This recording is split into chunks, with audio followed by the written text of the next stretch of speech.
Estamos en barruntos, pues de pronto ya no sé cómo reaccionar. Suceden tantas cosas en la administración de este individuo que uno realmente ya no sabe si sorprenderse, llorar, darle coraje, reírse de plano. Es bien complicado. Este es Trump 2.0. Trump comes for retribution. Trump 2.0 viene por la venganza. De eso no hay duda. Hay otra palabra que quiero usar porque creo que caracteriza y da idea clara de lo que es la administración de Trump. Demolición es el nombre del juego. Además del caos, que es una de sus características más destacadas, tenemos que hablar de destrucción, de demolición, que es lo que hace. Y lo hace ayudado por Elon Musk, porque las ideas de Trump, Elon Musk las ha llevado al extremo, porque las ideas de Trump, Elon Musk las ha ejecutado a la perfección, perfección entre comillas, desde luego. ¿Por qué? Porque según ellos querían eliminar 2 trillones del gasto federal.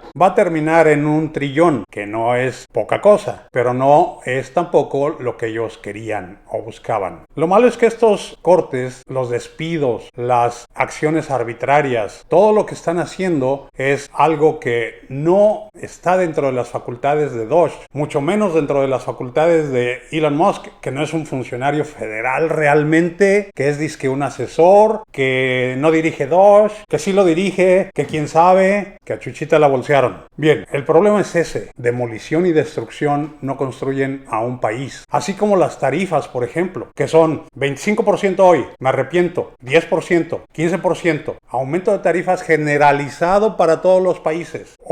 También la Unión Europea, los aliados de Estados Unidos, Canadá, ya casi le declara una guerra, no sé de qué tipo, ya no puedo decirle que es solo comercial. La gente de Canadá ya no quiere venir a los Estados Unidos, y con toda razón. Estados Unidos los trata con la punta del pie, siendo que durante décadas Canadá ha sido aliado incondicional de los Estados Unidos. Igual Inglaterra, a la que no está tratando tan duramente como a otros, pero de todos modos, también con ellos hay tarifas más altas. Y saben que tengo que decir algo que no acostumbro. Trump está en lo correcto. Tarifas más altas son buenas para aquellos productos que trae Estados Unidos del exterior, porque entre más altas estén las tarifas, más consumimos los bienes que se producen en el país. El problema es que si ese cambio fuera gradual, si esas tarifas se implementaran, se pusieran en marcha poco a poco, escalonadamente, con orden, con sistema, daría tiempo, número 1, a que la gente se haga la idea. Número 2, a que los empresarios y las corporaciones planeen tranquilamente. Y número 3, a que transcurra tiempo suficiente para que aquello que venía de fuera ya no se compre afuera y se produzca aquí. Pero ciertas cosas, sobre todo por ejemplo automóviles, no toman 3 días, 3 meses, a veces ni 3 años. Construir una planta armadora toma muchos años y toma mucho dinero, mucha inversión. Entonces, ¿cómo pueden los empresarios hacer planes si hoy les dicen una cosa con respecto a las tarifas y mañana les dicen otra? Hoy es lunes 31 de marzo del 2025, la bolsa de valores volvió a bajar y va a seguir bajando. ¿Por qué? En 2 días, 3 días, Trump pone en marcha el Día de la Libertad, le llama él. No sé para quién sea esa libertad, pero le está haciendo mucho daño a la economía, a las empresas, y no tarda en reflejarse en baja de consumo, no tarda en reflejarse en precios más altos, casi generalizados. En fin, con respecto a los medios de comunicación, la demolición, la palabra que les mencioné,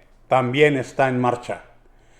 Trump ha demandado a medios de comunicación. Trump ha prohibido a medios de comunicación entrar a la Casa Blanca. Trump ha atacado a voces como las de PBS, NPR, Político y Voz de América. Increíble, Voz de América es un sistema, o era un sistema, de propaganda que defendía los intereses de Estados Unidos. Es un organismo del gobierno. Es como darse un balazo en el pie. ¿Cómo? ¿Destruyes aquello que permite influencia de Estados Unidos en el mundo? No tiene coherencia, pero es la manera en que funciona Trump. Coherentemente. NPR, PBS, ya sabemos, siempre han estado en el centro del blanco, bullseye. ¿Por qué? Porque Trump dice que lo atacan, que son medios prejuiciados, que reciben mucho dinero del gobierno. Y como siempre hay mentira y parte de verdad en lo que dice. No lo atacan. En general son medios bastante balanceados. Quizá a la izquierda un poco más que a la derecha, probablemente, pero ellos presentan historias que otros no presentan, que los medios comerciales no presentan, como CBS, como ABC y cualquier otra cadena, o incluso alguna revista como Time, etc. Entonces, el ataque viene quitándoles fondos, el ataque viene diciendo que mienten, metiendo demandas contra algunos, etc. Es increíble. Pero el lunes pasado, mientras armábamos el barruntos anterior, un amigo nos envió una nota que toda la semana ha ocupado las notas principales de los medios de comunicación. Un grupo de incompetentes compartió una conversación con un periodista muy conocido. Este periodista dirige The Atlantic, un medio de comunicación que, claro, Trump y sus aliados luego atacaron y siempre han atacado, pero es un medio en general bastante respetado y un periodista bastante respetado. Este periodista fue invitado por Waltz, el asesor de seguridad de la administración Trump. Imagínense, asesor de seguridad de la administración Trump. Es decir, debe ser un individuo muy calificado, muy precavido, muy cuidadoso. Pero no, el tipo invitó a una plática en un medio comercial, Signal, a varios funcionarios de muy alto nivel para decirles: vamos a atacar a los Houthis en Yemen. Y metió en esta plática a este periodista, por error si ustedes quieren, pero es un error tremendo. Estamos hablando de que Trump defiende mucho la meritocracia, defiende mucho la idea de que quien tenga un puesto debe ser muy competente, quien tenga un puesto debe ser muy capaz. Y no han pasado ni 3 meses de su administración y ya la regaron, ya cometieron un error terrible. Primero, Waltz dejó entrar a alguien que no debió. Segundo, se comunicaron a través de Signal, un programa, una aplicación comercial que ya incluso su propio gobierno dijo no se use para propósitos de comunicación confidencial. Pero lo hicieron y ahí van varios errores. Invitar a un desconocido a la plática, usar una aplicación comercial que no es 100% segura. Y luego, Peter Hegseth, el secretario de Defensa, comete el error de soltar detalles y detalles y detalles y detalles de lo que iban a hacer en unas pocas horas, con el peligro de que esa comunicación pudiera haber sido interceptada. ¿Por qué? Porque no es adecuada para las necesidades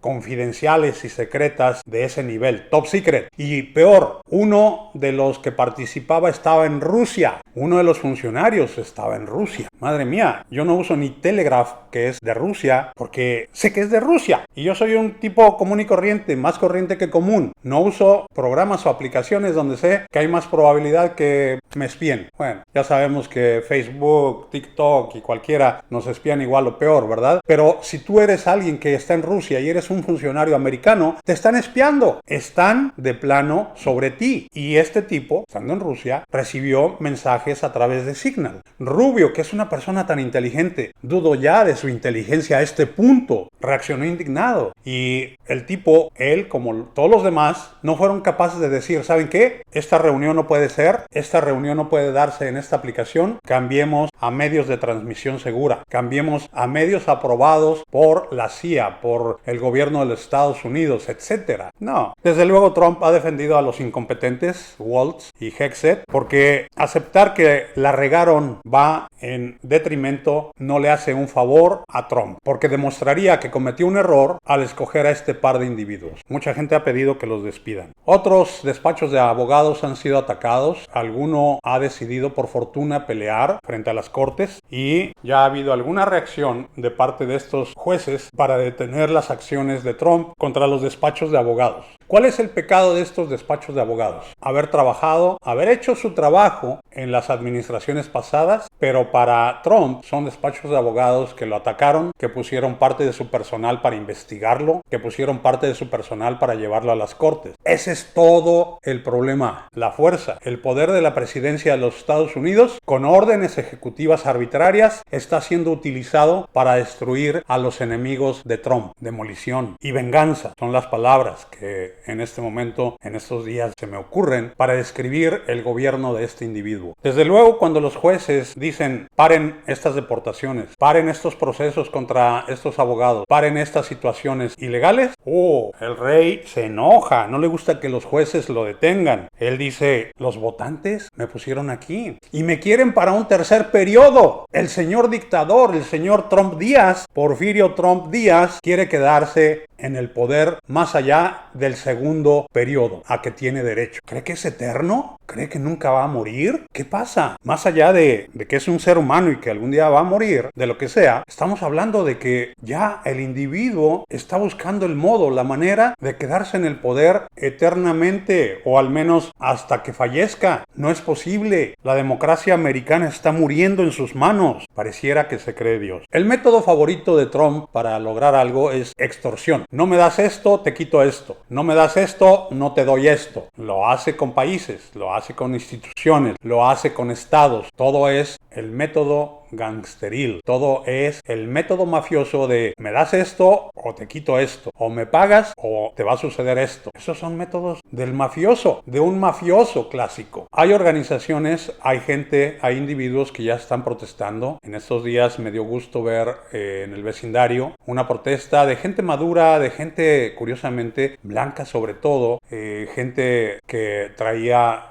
protestas contra Elon Musk, contra Dodge y contra Trump. Incluso algunos MAGA están protestando porque están resintiendo el peso de la inflación, resintiendo el peso del caos, resintiendo una serie de problemas que ha traído en menos de 3 meses este individuo. La ciudad de Los Ángeles y su consejo tomaron algunas medidas para ayudar a los inmigrantes. Los Ángeles es una ciudad santuario y está asignando fondos, está tomando acciones para ayudar a los inmigrantes. Qué bueno. Y ojalá más ciudades hicieran lo mismo que Los Ángeles. Desde luego, los que quieren sacar montones de gente del país están protestando y están diciendo cosas contra Los Ángeles, cosas contra aquellos que ayudan a los inmigrantes en cualquier sentido. Pero bueno, también hoy en día se están retrasando los trámites de los residentes legales porque hay menos personal, hay menos jueces de inmigración y se está reprimiendo a los estudiantes que vienen de otros países a estudiar y su libertad de expresión se está cortando, la están eliminando. Rubio dice que ya llevan más de 300 visas canceladas y sacando gente de este país porque protesta contra Israel. El derecho a la libertad de expresión en este país está garantizado por la Constitución y no está dado por la voluntad de Rubio o por la voluntad de Trump, por más que ellos quieran sentirse dictador 1 y dictador 2, porque Rubio es un apéndice lamentable de Trump hoy en día. Sigamos protestando, sigamos pendientes, debemos informarnos, no podemos quedarnos callados, no podemos cerrar los ojos a la realidad, no podemos decir, quiere hacer esto, quiere perpetuarse en el poder, está bien, quiere aplastar a sus enemigos, está bien, quiere aplastar a los trabajadores, está bien, está aplastando a los sindicatos. Sí, él decía que era el amigo del trabajador, que él los comprendía, se subía a los camiones de basura. Son tiempos difíciles, tenemos que sobrevivir y más que sobrevivir tenemos que florecer, más que nada más sobrevivir, tenemos que ir hacia adelante con ímpetu. No podemos permitir que nada ni nadie nos detenga en nuestras vidas diarias, en nuestros objetivos, en nuestras metas, en lo que queremos hacer. Y les dejo también aquí una imagen cómica, una caricatura. Les agradezco si se suscriben. Muchísimas gracias por vernos. Hasta pronto.